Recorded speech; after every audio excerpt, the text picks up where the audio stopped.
आज हम जो मध्य प्रदेश की अर्थव्यवस्था से संबंधित तथ्यों को जानेंगे, उसमें से पहला प्रश्न है, मध्य प्रदेश के किस जिले में न्यूनतम अनुसूचित जाति जनसंख्या निवास करती है? तो दोस्तों, मध्य प्रदेश का ऐसा कौन सा जिला है जहां न्यूनतम एससी अनुसूचित जाति निवास करती है?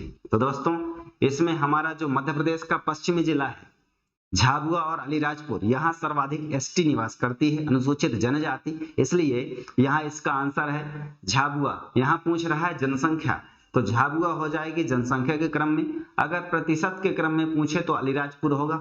तो इस प्रश्न का आंसर हो जाएगा एससी सर्वाधिक न्यूनतम कहाँ होंगे? झाबुआ में। और ये झाबुआ अलीराजपुर ये जनजातीय जिले हैं, ठीक, ध्यान रखेंगे। तो प्रतिशत में अलीराजपुर और संख्या में झाबुआ। नेक्स्ट है, मध्य प्रदेश के किस जिले को सूती वस्त्र की राजधानी कहा जाता है? तो दोस्तों, सूती वस्त्र उद्योग ब्रिटिश काल में ही भारत में प्रारंभ हो चुका था और यह उद्योग ऐसे क्षेत्रों पर स्थापित होता है जहां कपास जैसे कच्चे माल की उपलब्धता होती है। तो मध्य प्रदेश का जो मालवा पठार है, पश्चिम का क्षेत्र है, वहां सूती वस्त्र उत्पादन के लिए आदर्श जो जलवायु है, काली मिट्टी है जो कि कपास उत्पादक होती है।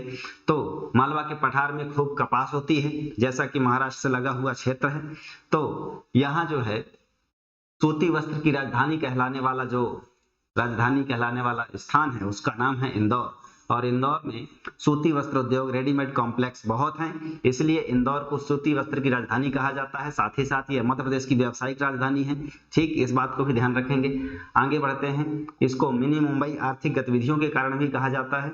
आगे नेक्स्ट प्रश्न है, किस वर्ष कृषि क्षेत्र के लिए पृथक बजट का प्रावधान किया गया? ये सारी बातें मध्य प्रदेश की अर्थव्यवस्था से संबंध में हैं।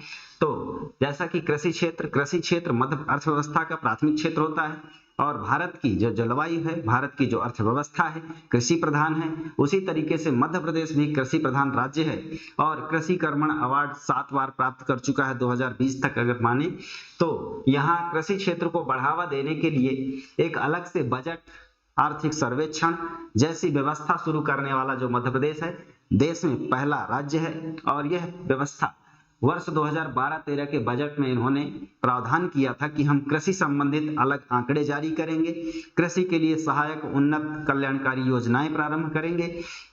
इसका प्रावधान अलग से इस 2012-13 से प्रारंभ किया गया। तो पूछ रहा है पृथक बजट का प्रावधान कब किया गया है? 2012-13 में। ये कृषि के लिए अलग से इन चीजों को वहां उल्लिखित किया जाता है। इसका आंसर हो जाएगा पहला। आगे बात करते हैं, नेक्स्ट, मध्य प्रदेश हस्तशिल्प उत्पादों की पूरे भारत में बिक्री करने वाले विक्रय केंद्र का नाम क्या है? तो दोस्तों, मध्य प्रदेश भारत में सर्वाधिक अनुसूचित जनजाति वाला राज्य है। साथ ही साथ यहाँ जो आदिवासी क्षेत्र में, जंगलों क्षेत्र में निवास करने वाले जो स्थानीय समुदाय हैं, वो अपना हस्तशिल्प यानी हाथ से बनाए हुए उत्पाद को बेचने के लिए जो स्थानीय सोसाइटी है उनके माध्यम से बेचती है। लेकिन मध्य प्रदेश सरकार ने उनको प्रमोशन करने के लिए, उनको प्रोत्साहन देने के लिए और उस स्थानीय उत्पाद को पूरे देश में एक विशेष पहचान देने के लिए, मध्य प्रदेश की पहचान देने के लिए और उन लोगों के सशक्तिकरण के लिए उसको जो बेचती है उसका ब्रांड नेम है मृगनयनी। तो मृगनयनी एम्पोरियम स्थापित किए गए हैं पूरे भारत में, मध्य प्रदेश सहित 10 स्थानों में, जहां इन उत्पादों को हाथ से बनाए हुए हथकरघा हैंडीक्राफ्ट को बेचा जाता है, ठीक। तो मृगनयनी उन स्थानों का नाम है, ध्यान रखिएगा। इसी तर्ज पर हमारी भारत सरकार ने, मध्य प्रदेश सरकार ने 1 डिस्ट्रिक्ट 1 प्रोजेक्ट प्रारंभ किया है, ठीक। तो इस तरीके से यहाँ इसका आंसर हो जाएगा मृगनयनी। आगे बात करते हैं, मध्य प्रदेश के प्रथम कृषि विश्वविद्यालय की स्थापना कहाँ की गई? तो दोस्तों, कृषि के क्षेत्र में रिसर्च करने के लिए एक यूनिवर्सिटी की स्थापना बाकायदा मध्य प्रदेश में की गई, जबलपुर में की गई थी, सन 1964 में की गई थी। तो ध्यान रखिएगा, जबलपुर में प्रथम कृषि विश्वविद्यालय की स्थापना की गई थी 1964 में। यहाँ कृषि इंजीनियरिंग कॉलेज मध्य प्रदेश में स्थापित किया गया। आगे बात करते हैं, नेक्स्ट, जलदीप योजना मध्य प्रदेश शासन के प्रारंभिक तौर पर किस स्थान से प्रारंभ की गई थी? तो सबसे पहली बात तो हम जान लें कि जलदीप योजना है क्या। तो जलदीप योजना जल के महत्व को बढ़ावा देने के लिए, यानी जल का महत्व कैसे होगा, जल सिंचाई के लिए प्रयुक्त होता है, जल पेयजल के लिए प्रयुक्त होता है और जल के द्वारा हम विद्युत भी बनाते हैं। तो इस तरीके से जो सिंचाई है, पेयजल है, इसके लिए मुख्य रूप से बढ़ावा देने के लिए, जल संरक्षण को बढ़ावा देने के लिए, यानी पानी को हम स्टोर करेंगे, ऐसा प्रावधान करने के लिए जो योजना चलाई गई थी इंदिरा सागर बांध से। इंदिरा सागर बांध कहाँ है? पुनासा खंडवा में है।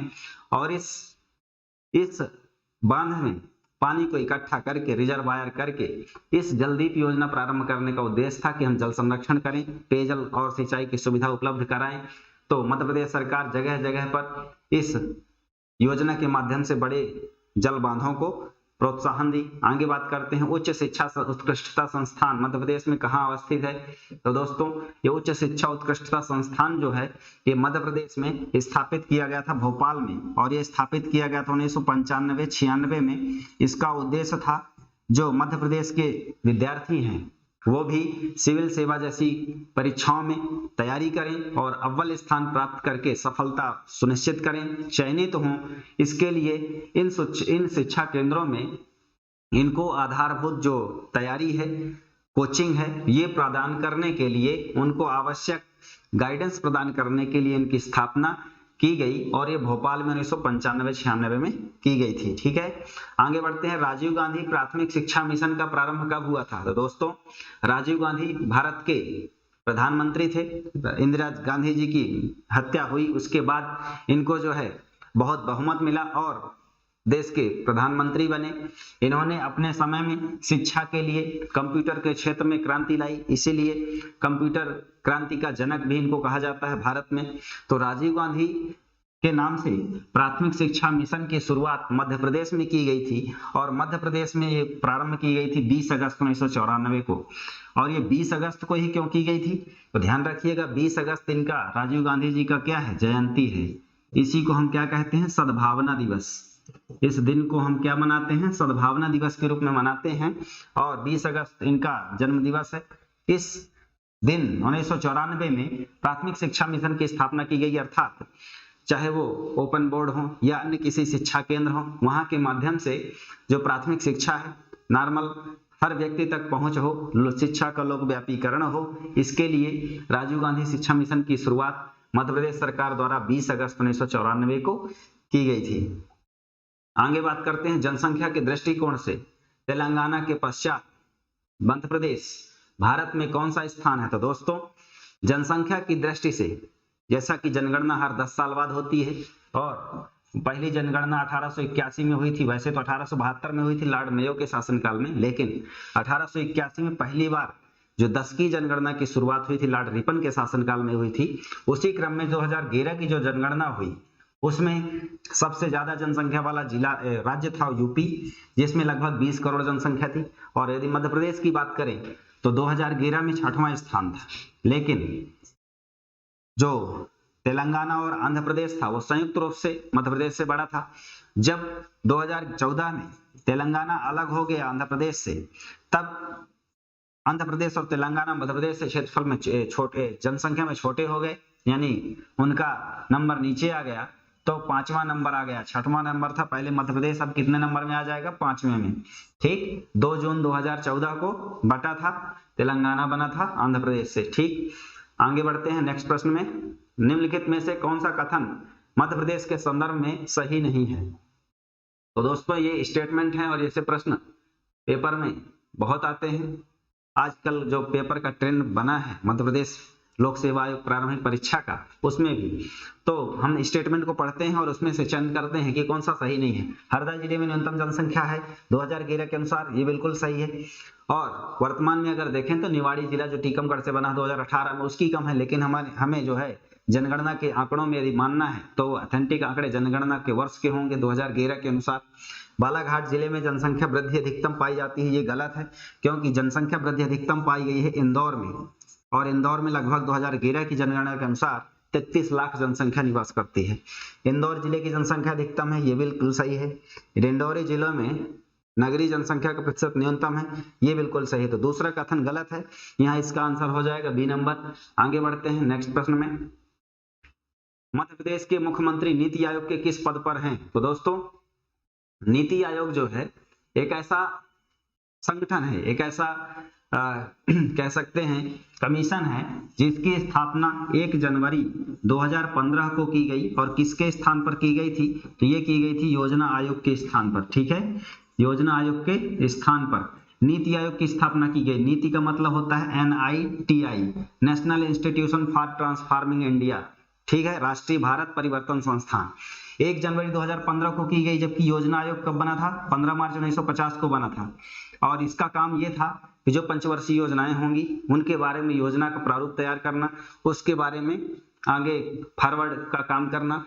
ठीक, लेकिन जो 2015 में नीति आयोग बना, इसका काम यह है कि जो राज्य की और केंद्र की जो गवर्निंग बॉडी है वो मिलकर योजनाओं के लिए थिंक टैंक का काम करेंगी, विचार विमर्श करेंगे और बाकायदा उसका निर्णय निर्माण किया जाएगा। तो यहाँ पूछा गया है कि मध्य प्रदेश के मुख्यमंत्री यानी नीति आयोग हो या योजना आयोग हो, उसका अध्यक्ष हमेशा प्रधानमंत्री होंगे, लेकिन राज्यों के जो मुख्यमंत्री होंगे वो गवर्निंग काउंसिल के सदस्य होंगे।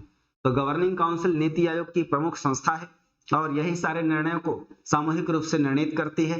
तो यहाँ गवर्निंग काउंसिल के सदस्य हो जाएंगे राज्यों के मुख्यमंत्री। ठीक, और अध्यक्ष कौन होंगे? अध्यक्ष होंगे, पदेन अध्यक्ष होंगे प्रधानमंत्री जो भी होगा देश का। ठीक है, आगे बढ़ते हैं हम नेक्स्ट प्रश्न में। पहला है मध्य प्रदेश में राज्य आर्थिक अपराध अन्वेषण ब्यूरो का गठन कब किया गया? तो दोस्तों, जो अपराध होंगे, अपराध किस प्रकृति के होंगे और आर्थिक अपराध जो होंगे, आर्थिक अपराध मतलब टैक्स चोरी करना, ठीक, और भ्रष्टाचार करना संस्थान में रहकर या अन्य तरीके से कॉन्ट्रैक्ट के आधार पर कैसे भी, जिसमें अधिकारी वर्ग की भी मिली भगत हो सकती है या जो टेंडर ले सकते हैं उनकी भी, या बैंक से लोन लेने वाले उधारकर्ताओं की। तो उन सब का जो आर्थिक अपराध होगा यानी इकोनॉमिक तरीके से जो भी ऐसी गतिविधियां जो अपराध की श्रेणी में आएंगी, क्राइम की श्रेणी में आएंगे, उनके लिए अन्वेषण करने का जो ब्यूरो, जांच करने का एक ब्यूरो स्थापित किया गया मध्य प्रदेश में। वो कब किया गया? तो ये पूछा गया है कब किया गया। तो ये किया गया है 20 नवंबर सन 1976 को, क्योंकि देश 1947 में आजाद हुआ, मध्य प्रदेश बना 1 नवंबर 1956 को। तब धीरे धीरे जब प्रदेश की सरकार बनी, आगे चलकर लोगों को भ्रष्टाचार करने के तरीके खोज लिए गए। तब उन तरीकों को खोजने के लिए, उनका तोड़ निकालने के लिए और जो अपराधी है उसकी बाकायदा अच्छे से अनुसंधान करने के लिए, अच्छे से उसकी पड़ताल करने के लिए इस ब्यूरो का गठन किया गया है। 20 नवंबर 1976 को भोपाल में किया गया है, ध्यान रखिएगा। आगे बढ़ते हैं नेक्स्ट प्रश्न में। मध्य प्रदेश के वित्तीय वर्ष को कब प्रारंभ होता है? तो मध्य प्रदेश का जो वित्तीय वर्ष कब प्रारंभ होता है बताएं आप। तो यह जो वित्तीय वर्ष है, वित्तीय वर्ष होता क्या है? वित्तीय वर्ष का मतलब होता है जिस वर्ष से राज्य का जो वित्तीय कार्य है, लेखा जोखा है, वो प्रारंभ होता है। तो केंद्र में जैसे भारत में केंद्र में क्या होता है? 1 अप्रैल से, ठीक है, और 31 मार्च तक। ऐसे बैंक का भी रहता है 1 अप्रैल से 31 मार्च तक। इसीलिए इस वित्तीय वर्ष के पहले केंद्र में बजट पारित करा लिया जाता है। पहले फरवरी के लास्ट में पारित होता था और अरुण जेटली जी जब वित्त मंत्री थे 2017 में यह परंपरा टूटकर 1 फरवरी को हर साल बजट पेश किया जा रहा है। तो मध्य प्रदेश का जो वित्तीय वर्ष है कब प्रारंभ होता है? तो जैसे 1 अप्रैल से 31 मार्च केंद्र का है, बैंकों का भी है, लेकिन मध्य प्रदेश सरकार ने अपना वित्तीय वर्ष 2017 में घोषित किया कि हम अपना वित्तीय वर्ष कैसा मनाएंगे? कैलेंडर के अकॉर्डिंग मनाएंगे। कैलेंडर के अकॉर्डिंग मतलब 1 जनवरी से 31 दिसंबर तक मनाएंगे। तो ये अपना अलग से इन्होंने वित्तीय वर्ष घोषित किया है। तो 2017 में घोषित किया गया है 1 जनवरी से 31 दिसंबर तक मानने वाला। ठीक है, आगे बात करते हैं नेक्स्ट प्रश्न की ओर। मध्य प्रदेश में सर्वप्रथम राज्य औद्योगिक विकास निगम की स्थापना कब हुई थी? तो दोस्तों, राज्य औद्योगिक विकास निगम क्या होता है? Madhya Pradesh industrial development corporation. राज्य में जो उद्योग है, औद्योगिक संस्थान है, क्योंकि ऐसे विनिर्माण उद्योग को बढ़ावा देने के लिए हमारे अर्थव्यवस्था का द्वितीयक क्षेत्र का उन्नयन होता है। तो राज्य है, उद्योग बनेंगे, उद्योगों से रोजगार मिलेगा, प्रोडक्शन होगा, उसका निर्यात होगा, साथ ही साथ हमें आत्मनिर्भरता प्राप्त होगी। हम जो टेक्निक पर, जिस प्रोडक्ट पर किसी अन्य देश पर डिपेंड है वो खुद बना सकेंगे। ठीक, तो make in India, make in Madhya Pradesh, ऐसी जो हमारी योजनाएं हैं, जो हमारे लक्ष्य हैं सामाजिक और सतत विकास के, उनको बढ़ावा मिलेगा। तो औद्योगिक विकास होगा तो सामाजिक विकास भी होगा, आर्थिक विकास भी होगा, अर्थव्यवस्था की उन्नति होगी। तो इस निगम की स्थापना कब हुई थी? तो इस निगम की स्थापना जो है वर्ष 1965 में हुई थी, भोपाल में हुई थी। मध्य प्रदेश की अगर बात करें तो भोपाल में हुई थी, इसकी स्थापना 1965 में हुई थी। ये प्रश्न पेपर में कई बार आ चुका है, एमपीपीएससी प्रीलिम्स एग्जाम में डायरेक्ट पूछ लिया जाता है। एक आता है खनिज विकास निगम, लघु उद्योग निगम 1961, खनिज विकास निगम 1962 और औद्योगिक विकास निगम 1965। ऐसे हमको सन याद रखना पड़ेगा। ठीक, आगे बात करते हैं। मध्य प्रदेश में गन कैरेज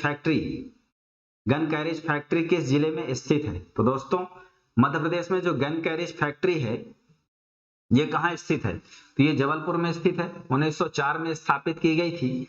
ठीक, यहाँ बंदूकें बनती है, आयुध निर्माण सामग्री बनती है। तो ये जबलपुर में स्थापित है और 1904 में स्थापित की गई। इस बात को ध्यान रखेंगे। वहाँ गवर्नमेंट ऑर्डिनेंस फैक्ट्री भी है, व्हीकल फैक्ट्री भी है जबलपुर में। ठीक, तो रक्षा निर्माण की बहुत सारे यूनिट जबलपुर में है। आगे बात करते हैं। वर्ष 2011 की जनगणना के अनुसार मध्य प्रदेश की सबसे अधिक घनी आबादी वाला वर्ग कौन सा है? तो ये जो वर्ग है सबसे घनी आबादी में बसता है, मतलब किसी भी एरिया में सर्वाधिक जनसंख्या आबादी के रूप में घने रूप में वसे हैं, घनत्व इनका ज्यादा है उन एरिया में, वो जनजाति है भील। तो भील जनजाति मध्य प्रदेश के पश्चिमी जिलों में झाबुआ, अलीराजपुर, बड़वानी, धार, इन जिलों में व्यापक रूप से निवास कर रही है और यहाँ इनका संकेंद्रण ज्यादा है, घनत्व ज्यादा है, इसीलिए हम इनको कहेंगे घनी आबादी वाले में। ठीक, आगे बात करते हैं। नेक्स्ट प्रश्न में मध्य प्रदेश सरकार की कौन सी योजना वेश्यावृत्ति से निजात दिलाने के उद्देश्य से प्रारंभ की गई है? तो दोस्तों ये वेश्यावृत्ति से निजात दिलाने के लिए मध्य प्रदेश सरकार ने विशेषकर सागर जिले में एक निवास करती है जनजाति, बेड़िया जनजाति। उस बेड़िया जनजाति में परंपरा थी कि वेश्यावृत्ति उनकी पुरानी परंपरा चली आ रही है और उससे जो है उनका काम चलेगा, मतलब जो जीवन बसर है वो होगा और उनकी परंपरा है उसको छोड़ नहीं सकते, ऐसा मानना था। तो वहां के लोग जो है परंपरागत इस रूढ़िवादी व्यवस्था में संलिप्त थे। उन महिलाओं को बचाव करने के लिए सरकार ने उनके सशक्तिकरण के लिए एक मानवतावादी जीवन जीने के लिए, मानवतावादी परिस्थितियां व्यवस्थित करने के लिए, उनको उपलब्ध कराने के लिए जो मध्य प्रदेश सरकार है उसने एक योजना चलाई थी। उस योजना का नाम है जावाली योजना। जावाली योजना 2004 में प्रमुख रूप से सागर जिले की बेड़िया जनजाति के लिए प्रारंभ की गई है।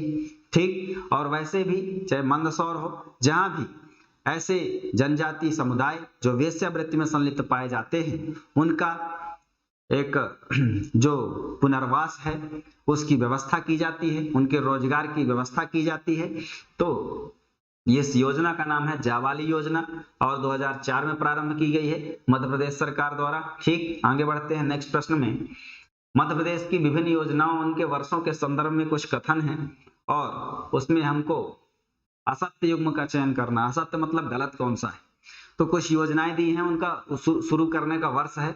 लालिमा अभियान 2016 में प्रारंभ किया गया, बिल्कुल सही। एनीमिया मतलब रक्त की कमी, महिलाओं में अगर रक्त की कमी है तो प्रसव के दौरान उनकी मातृत्व मृत्यु की ज्यादा संभावना होती है, इसीलिए उनको टीकाकरण किया जाता है और प्रसव पूर्व जांच की जाती है। अगर उसमें आयरन की कमी होती है तो आयरन की, फोलिक एसिड की गोलियां प्रदान की जाती हैं और जो व्यक्ति टीकाकरण और सरकार द्वारा प्रदान की जाने वाली दवाएं उचित तकनीक के द्वारा जो जांच उपलब्ध कराई जाती है गवर्नमेंट हॉस्पिटल में या प्राइवेट, कैसे भी नहीं कराते हैं बाद में उनको समस्या जाती है। ठीक है, तो ये लालिमा अभियान मातृत्व मृत्यु दर को कम करने के लिए, शिशु मृत्यु दर को कम करने के लिए और संस्थागत प्रसव को बढ़ावा देने के लिए सन 2016 में प्रारंभ की गई थी। ये बिल्कुल सही है और इसमें प्रमुख उद्देश्य था एनीमिया रोग को दूर करना, रक्ताल्पता को दूर करना। ठीक है, लालिमा अभियान। आगे आता है बेटी बचाओ बेटी पढ़ाओ योजना 2015 में भारत सरकार द्वारा प्रारंभ की गई, हरियाणा के पानीपत से प्रारंभ की गई थी 22 जनवरी 2015 को, क्योंकि हरियाणा जो है क्या है, सबसे कम लिंगानुपात वाला राज्य है, इसलिए वहां प्रारंभ की गई थी। आगे आता लाडो अभियान 2014, ये 2013 में प्रारंभ किया गया था लाडो अभियान, और ये मध्य प्रदेश में बाल विवाह को रोकने के लिए प्रारंभ किया गया था। ठीक है। ममता अभियान 2014-15, ममता अभियान 2014-15 में प्रारंभ किया गया था। माधुरी दीक्षित को इसका ब्रांड एम्बेसडर बनाया गया था, और इसका भी उद्देश्य क्या था ममता अभियान का? ममता अभियान का भी उद्देश्य था टीकाकरण को बढ़ावा देना, शिशु मृत्यु दर को कम करना, ठीक है, उनके लिए पर्याप्त पोषण की व्यवस्था करना। तो इसका आंसर हो जाएगा लाडो अभियान वाला गलत है, बाकी सब सही है। आगे बढ़ते हैं। एकमात्र इसरो केंद्र कहाँ है जो मध्य प्रदेश में स्थित है? तो दोस्तों इसरो क्या है? ISRO। इसरो जो है इंडियन स्पेस रिसर्च ऑर्गेनाइजेशन, भारतीय राष्ट्रीय अंतरिक्ष अनुसंधान संगठन, यह जो है बेंगलुरु में है इसका मुख्यालय, और इसका जो उपग्रह प्रक्षेपण स्थल है SDSC, सतीश धवन अंतरिक्ष केंद्र, श्रीहरिकोटा, आंध्र प्रदेश। तो ये जो केंद्र है इसके द्वारा हमारा जो सैटेलाइट सिस्टम है या मंगलयान है, गगनयान है, जो भी अंतरिक्ष मिशन है वो ऑपरेट किए जाते हैं। तो इसकी विभिन्न स्थानों से निगरानी भी की जाती है। वैसा ही एक सेंटर है मध्य प्रदेश में। मध्य प्रदेश में इसरो से संबंधित कौन सी यूनिट है ये पूछा गया है, तो वो यूनिट है भोपाल में, और भोपाल में है MCF का मास्टर कंट्रोल यूनिट। ठीक है। तो जिस तरीके से MCF कहाँ है, मास्टर कंट्रोल फैसिलिटी, ये सेंटर भोपाल में है, और पहला सेंटर है हासन में। हासन कहाँ है? कर्नाटक में।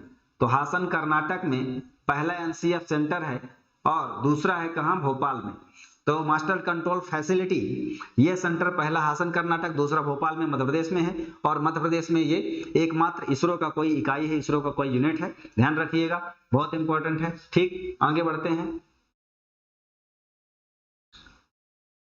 ये प्रारंभ है अनुसूचित जाति राहत योजना। दोस्तों ये प्रश्न है अनुसूचित जनजाति, ठीक है, अनुसूचित जनजाति मतलब ST के लिए, ST के लिए अनुसूचित जनजाति राहत योजना 2015 में प्रारंभ की गई है। यह योजना यह बताती है कि यदि किसी ST समुदाय में किसी व्यक्ति की आकस्मिक मृत्यु हो जाती है, बीमारी हो जाती है, कुछ भी, तो उसको कुछ राशि लगभग 5,000 रुपए प्रदान करवाई जाएगी। तो ये 2015 में प्रारंभ की गई थी उनके लिए विशेषकर। ठीक, 2015 में अनुसूचित जनजाति राहत योजना प्रारंभ की गई थी, ध्यान रखिएगा। आगे बात करते हैं मध्य प्रदेश की लाडली लक्ष्मी योजना कब शुरू की गई थी? तो दोस्तों लाडली लक्ष्मी योजना क्या है? लाडली मतलब बेटी के लिए इस शब्द को संबोधित किया गया है और उसको लक्ष्मी माना गया है। ठीक है, तो लाडली यानी बिटिया होगी, उसको लक्ष्मी स्वरूप यानी सरकार उसके लिए इकट्ठा पैसा देगी, उसके नाम से बीमा कराएगी, और उसको 18 साल के बाद या 21 साल के बाद उसको पैसा मिलेगा। ठीक, उसकी पढ़ाई के दौरान उसको बीच बीच में पैसा मिलेगा। कुल जो है 1,53,000 शायद इतनी ही राशि प्रदान की जाती है, 1,53,000 या 43,000, ठीक ऐसे दिया जाता है। तो ये 1 अप्रैल 2007 को प्रारंभ की गई थी। इसमें शर्त यह है कि 1 जनवरी 2006 के बाद जन्मी बालिका, ठीक, 2, तो किसी भी व्यक्ति की यदि 1 जनवरी 2006 के बाद 2 बालिका जन्मी है या 1 बालिका है, कोई भी है, उसके लिए यह योजना प्रारंभ की गई है। इसका नाम है लाडली लक्ष्मी योजना। ठीक, वर्तमान में मध्य प्रदेश में लगभग 47 लाख लाडली लक्ष्मी इस योजना में पंजीकृत हैं और इसका लाभ ले रही हैं। आगे बात करते हैं। 2011 की जनगणना के अनुसार मध्य प्रदेश का सबसे कम साक्षरता वाला जिला कौन सा है? तो दोस्तों सबसे कम साक्षरता वाला जिला कौन सा है? तो मध्य प्रदेश में सबसे कम लिटरेसी रेट किस जिले का है? साक्षरता सबसे कम किस जिले में है? तो साक्षरता की दृष्टि से एक कॉमन सेंस की बात है, जिन क्षेत्रों में साक्षरता दर कम होगी इसका मतलब है कि उन क्षेत्रों में जागरूकता कम होगी। जागरूकता कम होगी इसका मतलब साक्षरता कम होगी। तो जो जनजातीय जिले हैं इनमें से सर्वाधिक जनजाति क्षेत्र वाला जिला है अलीराजपुर। अलीराजपुर में सबसे कम साक्षरता दर है और यह केवल मध्य प्रदेश में नहीं बल्कि भारत में भी सबसे कम साक्षरता दर है। यहाँ 36.1% साक्षरता दर है, जो पूरे भारत में 2011 की जनगणना के अनुसार सबसे कम साक्षरता वाला जिला है अलीराजपुर पूरे भारत में, मध्य प्रदेश में ही बस नहीं। आगे बात करते हैं, मुख्यमंत्री अंत्योदय आवास योजना क्या है? तो दोस्तों, मुख्यमंत्री अंत्योदय आवास योजना कौन सी योजना है बताएं? तो मुख्यमंत्री अंत्योदय आवास योजना जो योजना है, यह आवास प्रदान करने के लिए बनाई गई थी और अंत्योदय का मतलब होता है अंतिम व्यक्ति तक का उदय। तो यह योजना प्रमुख रूप से जो SC/ST समुदाय के लोग थे, और SC/ST समुदाय के कैसे, BPL के, बिलो पॉवर्टी लाइन, गरीब लोग, SC/ST समुदाय के ऐसे लोग जो गरीब हैं, BPL में हैं, बिलो पॉवर्टी लाइन में हैं, उनको अंत्योदय आवास योजना के तहत 100% अनुदान के साथ उनको निःशुल्क घर बनाया जाएगा। ऐसी योजना प्रारंभ की गई थी। बाद में अब सभी के लिए घर की योजना, मुख्यमंत्री आवास योजना, प्रधानमंत्री आवास योजना प्रारंभ की गई है।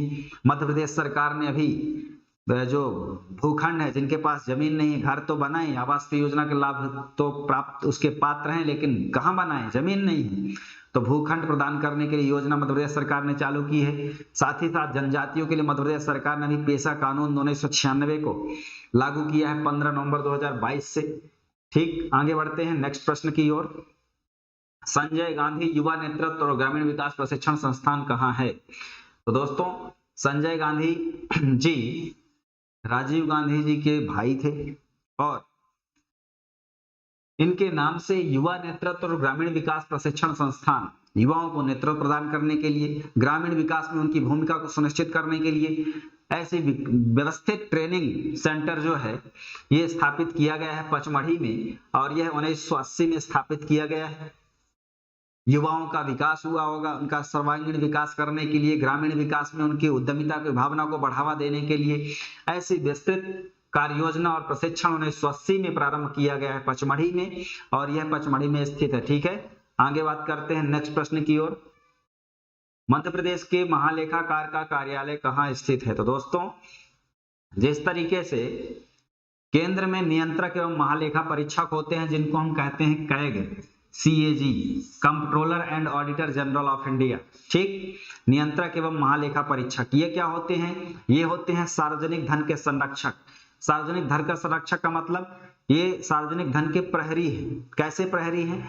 ये जो सरकार खर्च करती है, जितना बजट होता है उसमें जितनी राशि नियत की गई थी उससे अधिक खर्चा हो गया, इस बात की संपरीक्षा करती है। जितने सारे अनुदान, जितनी सारी मांगे दी जाती हैं, उसमें किए गए खर्च विधि के अधीन हुए हैं या नहीं, सही तरीके से हुए हैं या नहीं, इस बात की संपरीक्षा करता है, इस बात की जांच करता है, और केंद्र की भी जांच करता है, राज्य सरकारों की भी लेखाओं की जांच करता है, और बकायदा राज्य सरकार की लेखाओं की जांच के लिए जो अपना अधिकारी नियुक्त करता है, उसके अधीन जो काम करता है वो व्यक्ति होता है महालेखाकार। ये महालेखाकार एक पद है। तो मध्य प्रदेश में इस महालेखाकार का कार्यालय जो है ग्वालियर में स्थित है। कहाँ स्थित है?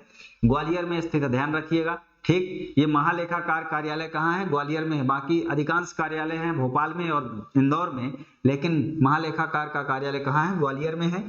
और ग्वालियर जो है मध्य प्रदेश की हाई कोर्ट की खंडपीठ भी है, इंदौर भी है। ठीक, तो ये CAG के अधीन काम करता है, इस बात को ध्यान रखेंगे।